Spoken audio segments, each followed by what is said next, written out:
इस तरह है जहदी भैनी तू अपनी जिंदगी पहले बारी गलत पंगा लिया और साडे आवे हुंदे ना कि जदों मौत आउंदी है किधर दी मुन्नी हो किधर दी फलाने दी मुन्नी ना कहंदा तू फलाने दी मुन्नी ना कह पिया हुण आ गई समझ तू किराए दे गुंडे दे उपर गुंडागर्दी कीती है और असीं इत्थे जिन्ने भी खड़े ना सारे साडे वाले तेरे नाल ही हो ते जिद्दे उन्हां साडे वाली गल समझ चाहिए तेरे पैन दिन तैनूं कहंदे ना ध्यान नहीं देना क्योंकि तू गुंडागर्दी करदा साडे वाले दम ते तेरे लाला तू कमाल है टॉफी बेच बेच इत्थे पहुंचे तेरी की औकात है तू सानू लड़ाई पूरा आ जाएगा और फोन के ऊपर देखो साथियों मैं एक चीज क्लियर कर देना ये कहना प्रशासन ने कहना जयदीप भैनी कहा जी मैं कुछ नहीं किया अरे जो आदमी साडे के नाम है बैरवा जी नहीं वकील साहब को धमकी दे रहा है और साडे राजेंद्र पाल बेचारा छोटा जा वर्कर है उन्हें फोन किया जयदीप भैनी नूं और जयदीप भैनी का किंग ही फिर वो नाम नहीं लेना चाहिए कि किंग दम है जो मना हाथ लगा सके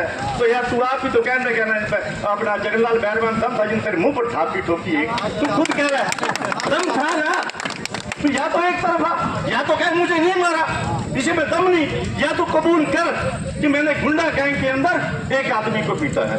एसपी साहब आप जब यहाँ आते हो ना इस विधायक का करेक्टर सर्टिफिकेट आपके पास है जयदीप भैनी कैसा आदमी है जो सत्ता और जुए के अंदर जेल में दीपक विनीता ठाकुर ने ठोका था आपकी एसपी ने इसका करेक्टर सर्टिफिकेट क्या है जब भी आता है ये गुंडों की भीड़ में आता है अकेला नहीं आता ये कभी इससे बड़ा कमजोर आदमी इससे बड़ा कायर नहीं होगा कोई मैं तो गुंडों का सारा कौन लेता है हमेशा डरपोक लेता है सब राज्य अपने हनुमानगढ़ के अंदर नगर जिले के अंदर पहला विधायक जयदीप भैनी हुआ है जिसको बाजार में घूमने के लिए और प्रशासन से वार्ता करने के लिए भी गुंडों की जरूरत पड़ती है ये पहला विधायक है जयदीप भैनी इस एरिया का और जो बात ये कह रहा है मैं कहता हूँ जयदीप भैनी तू कह रहा है कि ये वकीलों के कहने से इसके चोट मारी गई है एक साथ से आप साथियों के लिए समझ लो जयदीप भैनी जहां घटना हुई है फोन करके बैरवा को बुलाया गया है ना कि बैरवा जबरदस्ती गया है बैरवा को वहां बुलाया गया है एएन साहब को और वहां उसके सीसीटीवी कैमरे लगे हैं वहां यूनिवर्सिटी है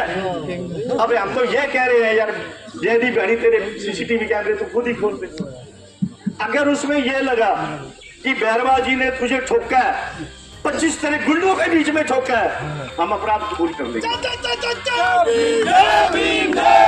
श्री गंगानगर में भाजपा विधायक जयदीप बिहाणी के खिलाफ लोगों में नाराजगी देखने को मिली। बिहाणी प्रकरण में आज एसटी/एससी संगठनों ने विधायक पर एफआईआर दर्ज करवाने की मांग को लेकर पुलिस अधीक्षक कार्यालय पर जोरदार प्रदर्शन किया। प्रदर्शनकारियों ने आरोप लगाया कि हालिया घटनाओं में विधायक और उनके सहयोगियों का व्यवहार ठीक नहीं रहा, जिसकी निष्पक्ष जांच की मांग की गई है।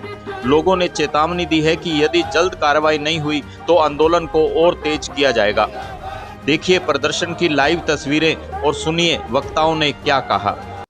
आपको राइट है, कॉन्स्टिट्यूशन कहता है, वीकर सेक्शन का मामला है। जब एप्लीकेशन लगी थी मेडिकल हो चुका है, चोट लगी है साहब, बोर्ड का मेडिकल है, आपको तुरंत एफआईआर करके जयदीप भैनी को अरेस्ट करना चाहिए। लेकिन आप सीएम का इंतजार कर रहे हो। और एक चीज और बता देता हूँ, जिस दिन आपको ठोका ना, अब हम तो इकट्ठे होएंगे, आपकी पुलिस की यूनियन भी नहीं है जो तुम्हारे लिए रो लेगी। हम तो रो लेंगे हमारे आपको तो ये राइट भी नहीं है कि आप हड़ताल कर संघर्ष करो, हम तुम्हारे साथ हैं। हमारा यही है कि हम ये लड़ाई आपकी लड़ रहे हैं, पुलिस वाला सुन लो, और भी जितने भी ब्यूरोक्रेट हैं आपके हिस्से की लड़ाई हम लड़ रहे हैं, क्योंकि आज एएन बैरवा का नंबर है, कल को नंबर तुम्हारा भी आएगा सर, एक एक का नंबर आएगा। और यदि आज हमारी बात सुन लो, एफआईआर कर दो, बस ठीक है, आज एफआईआर करो, ये एक टेलर है, नहीं तो इसके बाद आपको पूरी फिल्म ऐसी रिलीज करेंगे। जयदीप भैनी भी देखा करो, आप भी देखोगे। जिम्मेदारी होती है कि अपन चैन और शांति और विकास कार्य करवाए। वहाँ पे ये सांप्रदायिक दंगे फैलाने वाला काम करता है, कभी किसी समाज को आगे कर देता है, कभी किसी दफ्तर में हुड़दंगबाजी करवा देता है। और प्रत्येक गंगानगर की 80,000 मतदाताओं के मान सम्मान तो दूर, उनको यह कहना कि तेरे वोट की बत्ती बना ले, बत्ती बना ले। और यह बात मेरे को लगता है सीएम हाउस में पहुंच गई, पार्टी को पता चल गई। और मैं बताऊं, पार्टी ने इसको क्या कहा, भाई तू तेरे विधायक की भी बत्ती बना ले, हमारे पास बहुत विधायक है। ये बात है साथियों, अगर किसी के खिलाफ मुकदमा दर्ज करना हो, मैं उनको सलाम करता हूँ विनीता जी ठाकुर को। सुनने में आया कि ये जुआ खेलते कहीं पकड़ा गया था, उसको घसीट के लाई दी है, कुबेर प्लेस से घसीट के लाई थी, तभी तो तेरे को काले कोट वाले की जरूरत पड़ी थी। तो क्यों गया काले कोट वाले, क्यों गया उनके पास, तब भी पड़ी थी। मैं विनीता जी ठाकुर के कार्रवाई को सलाम करता हूँ। और एक ये एसपी साहब है, पता क्या कहते कि पहले मेडिकल मुआयना करवा लो फिर एफआईआर करेंगे। किसी आदमी के चोटें इतनी लग जाए कि वो मरनासन पे हो, क्या उसको ये कहेंगे क्या एक बार तो मर जाए और बाद में एफआईआर कर दे, ये कहेंगे? अपराध जहाँ घटित होता है पुलिस वहाँ पे मुस्तैद होनी चाहिए। पुलिस का काम है एफआईआर दर्ज करना, झूठी सच्ची जांच के बाद पता चलता है।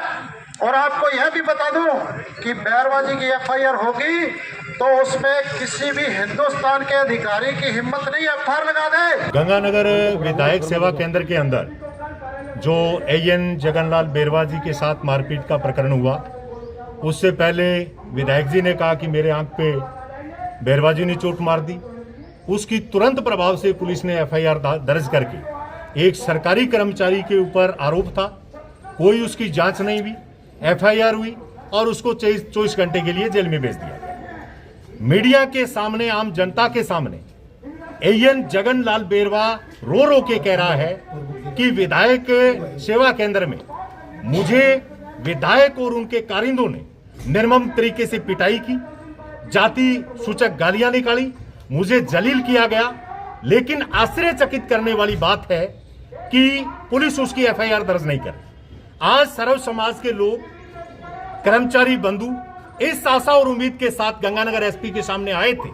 हम सिर्फ आज ज्ञापन देने, बात रखने के लिए आए थे कि जनता के अंदर, कर्मचारियों के अंदर भय का माहौल है कि अगर इस तरीके के घटनाक्रम के बाद भी एफआईआर तक की अगर पुलिस दर्ज नहीं करती है तो कैसे आम आदमी को न्याय नसीब होगा। एसपी से मिले, अभी एसपी साहब ने भी हमने ज्ञापन दिया, एसपी साहब संतोषजनक प्रतिनिधि मंडल को जवाब नहीं दे पाए। वो कह रहे हैं वो आएगा तब होगी एफआईआर। पहले दिन ही उसने लिखित के अंदर यहां पर दे दिया है। इसलिए हम सब ने तय किया है कि हम अब मिलकर एक ऐसे संघर्ष का कार्यक्रम बनाएंगे जो पूरी तरीके से राजस्थान सरकार और पुलिस के खिलाफ होगा कि सबसे पहले एफआईआर दर्ज होनी चाहिए। उस सीसीटीवी फुटेज है उनको सबको जब्त किया जाना चाहिए। वहां पर जो लोग उपलब्ध है उनकी लोकेशन ली जानी चाहिए, क्योंकि हमें यह भी पता लगा है कि वहां पर एक पुलिस अधिकारी की मौजूदगी भी है जिसके सामने ये पिटाई की गई। तो इन सारी चीजों का हम खुलासा करने के लिए एक जोरदार आंदोलन प्रशासन के खिलाफ अभी ऐलान करने जा रहे हैं। खबरों की जानकारी के लिए हमारे चैनल से जुड़े रहिए और इसे सब्सक्राइब करने के बाद बेल आइकन को पुश कीजिए।